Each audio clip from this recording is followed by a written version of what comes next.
it's Angela with Polymer Clay Peeps, and today I'd like to share with you a tutorial on how I make a mechanical garden. I'm going to show you how to make it compact, but you could easily adapt this to make a pendant, a brooch, or any other type of item you'd like.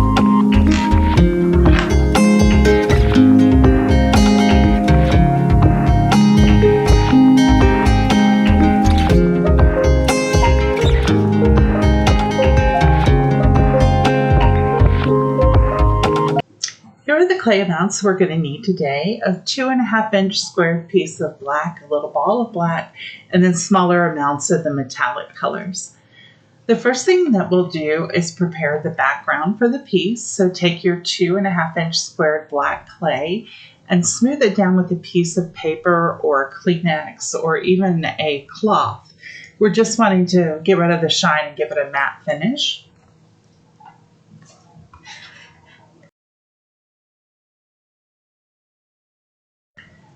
To select your background piece, you'll want a stamp that has a lot of height as well as a good amount of negative space.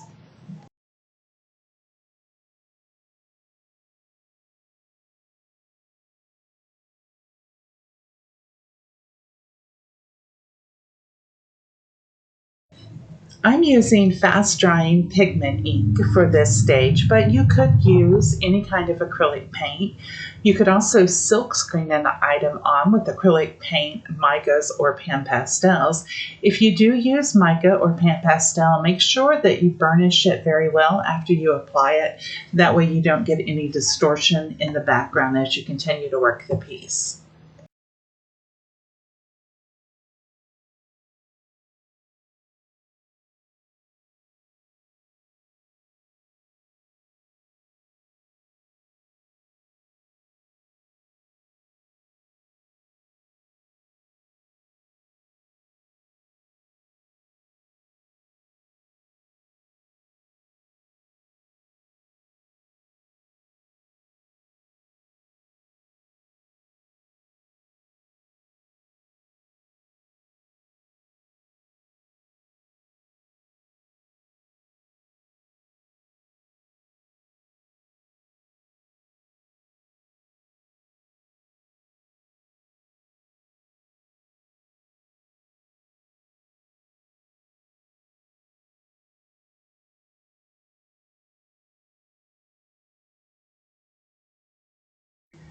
Next, we're going to make a organic style cane. This is a technique that I learned from Christy Friesen. I'm just going to randomly rip all these clay colors up and stack them in no particular order. I just want a lot of colors touching each other. That way there's a lot of variety when we slice into the cane.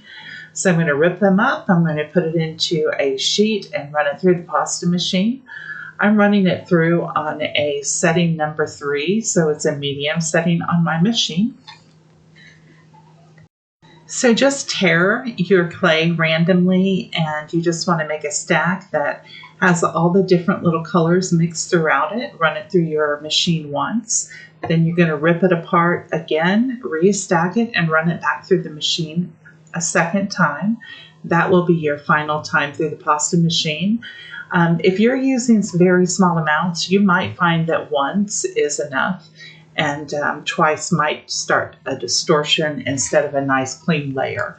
So if you're using smaller quantities, just run it through the machine once and then proceed with the cutting and stacking like I'm going to show you.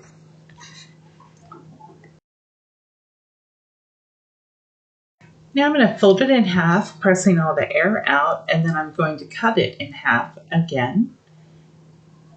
And then I'm going to stack those two colors on top, or two layers on top of each other. And then I'm going to cut it in half again. Now when I cut it in half again, I'm going to match the sides like I would if I were doing a Natasha bead. So you want the two halves to come back together in the center, making a mirror image of each other. And then from this point, I'm going to reduce it just a little bit, just to start forming a leaf shape. I'm really going to just shape it kind of into an oval at this point. And then I'm going to cut off the end that distorts. Here's a close-up of the cane at this point. You can see that there's a lot of different colors and a lot of lines, and it has a very organic, natural look to it. Just going to shape it, continue shaping it and compressing it, making sure that I'm working out all of the air that I can feel. And then I'm going to wrap this cane. But first I'm going to snip off these uneven edges and the ends that are distorting a little bit. And with that scrap, I'm going to run it through the pasta machine a couple of times until it starts forming stripes. And once I start seeing a stripy look to it, then I'm going to stop blending it, and I'll use that as one of the layers that I'm going to wrap this cane with. In addition to that scrap blend, I'm going to use a sheet of gold and a sheet of 18 karat gold, both sheeted out on a medium thin setting. I'm using a number 4 on my pasta machine, which is an Atlas. Now I'm going to take the striped sheet that we just made, and I'm going to put it between the gold and the 18 karat gold, and then wrap and reduce the cane.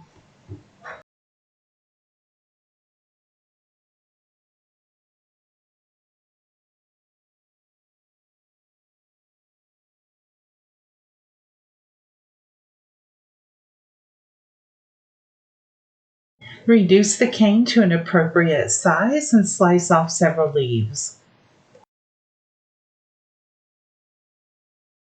Now I'm going to use a small ball of the scrap clay and my swirls and snakes tool, and I'm going to reduce this ball of clay into a thin snake, and then I'm going to cut that in half and reduce it a little bit more. These two varieties and diameters of snake will form the stems of the flowers in the mechanical garden.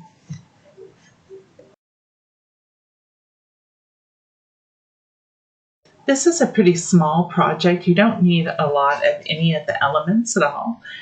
So I'm just going to make my 2 snakes, and then I'm going to set them aside.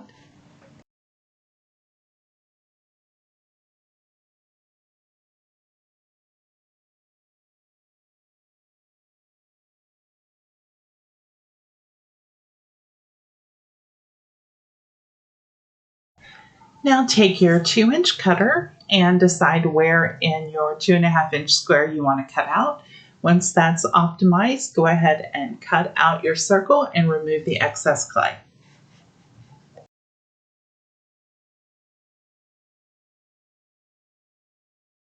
Now we'll take a look at the other items that I'm going to have here and be working with.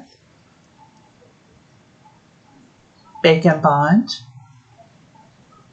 metallic colored mica powder, the leaves and stems we made, texture stamps, a small ball of black clay, the prepared background piece, hot fix crystals, nail art butterflies, and findings and bead caps ranging from 6mm to 20mm.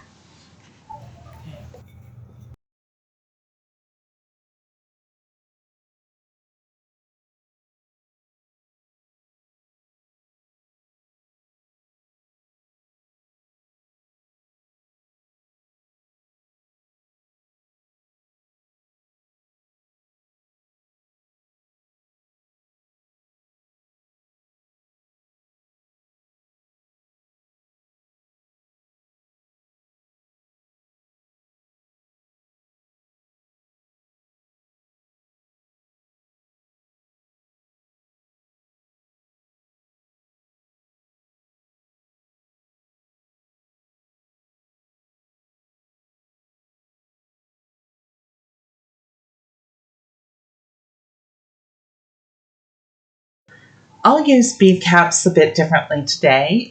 They're going to be a primary component of the flowers. Some of them are very, very thin, and you can easily squish them to reshape it.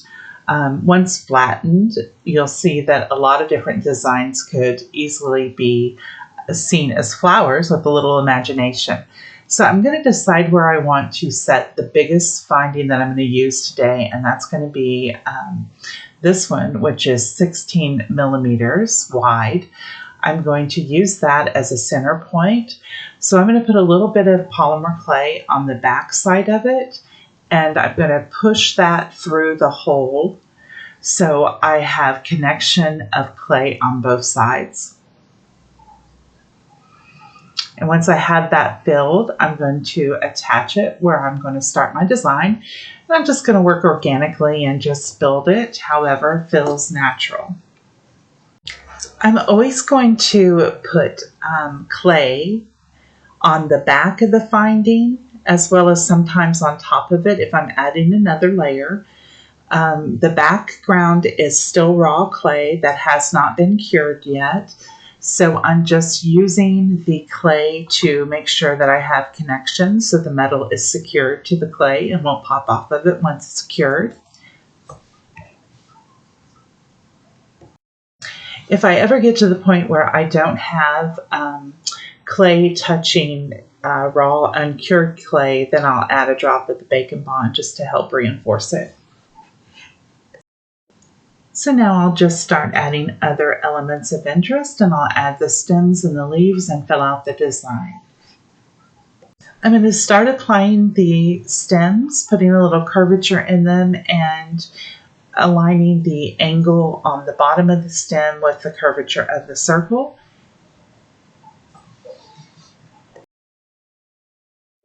Next, I'm going to add the stems and the leaves and then the bases of the rest of the flowers and then start building the layers.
If you end up not liking an element or the placement is wrong, don't hesitate to pick something back up.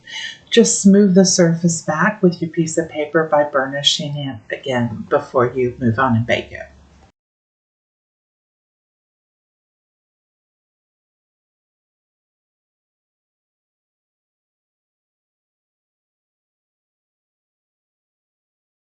I need to reduce the leaves a little bit just to make them fit better for the secondary stems.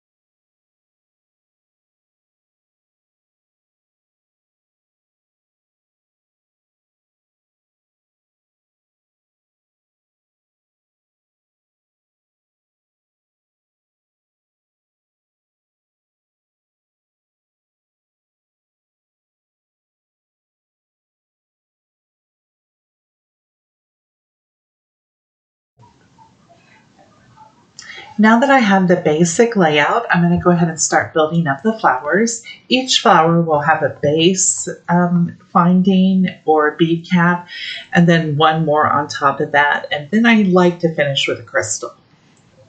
If I move an item or nick it with a fingernail, I'll just take my piece of paper and reburnish just to cure that bump or whatever is marring the surface.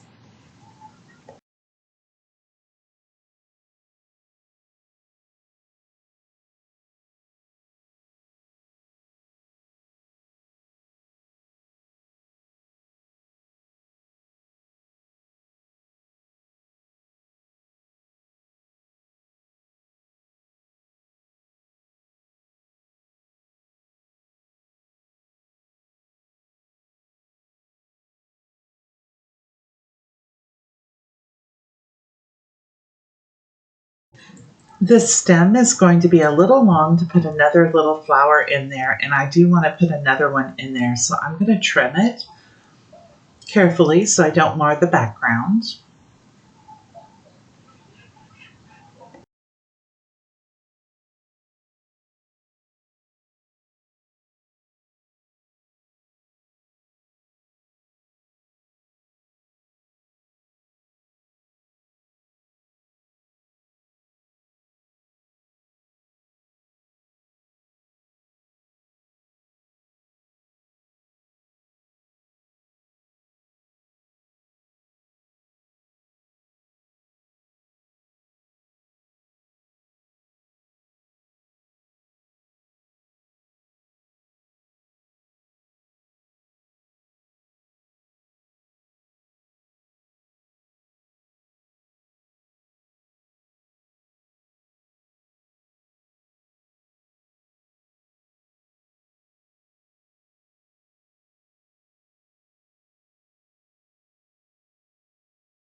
I am putting a small ball of clay behind the finding to have that clay on clay connection.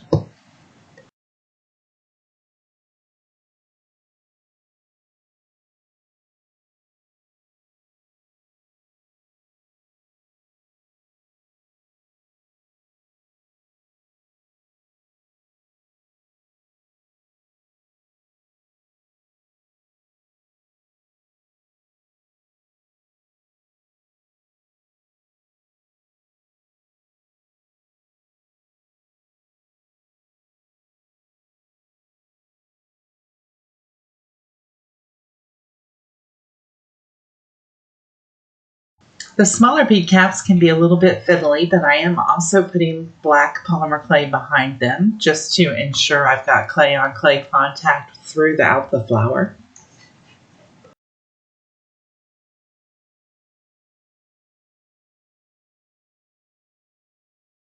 Now I'm going to use a little dot of black polymer clay on the top of the finding as a base for the crystal. I am going to slightly texture it and apply the tiniest little bit of mica powder to it.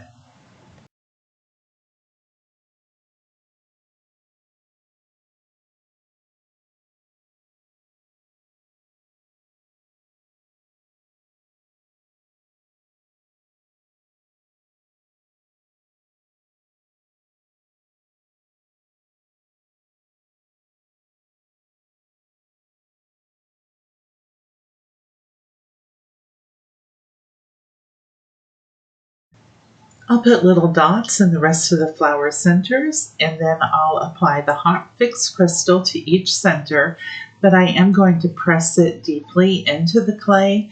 That will give the clay between each of the bead caps a chance to connect through the hole in the center and bond.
Ensure all your connections are secure.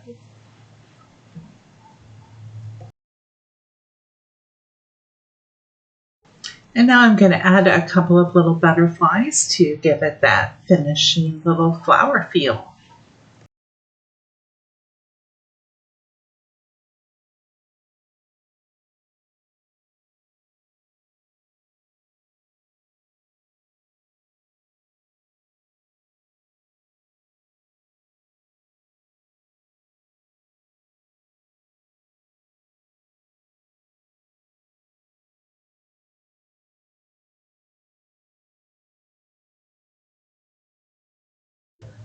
Going to make sure that my connections are secure and fix any additional blemishes that I might have nicked it.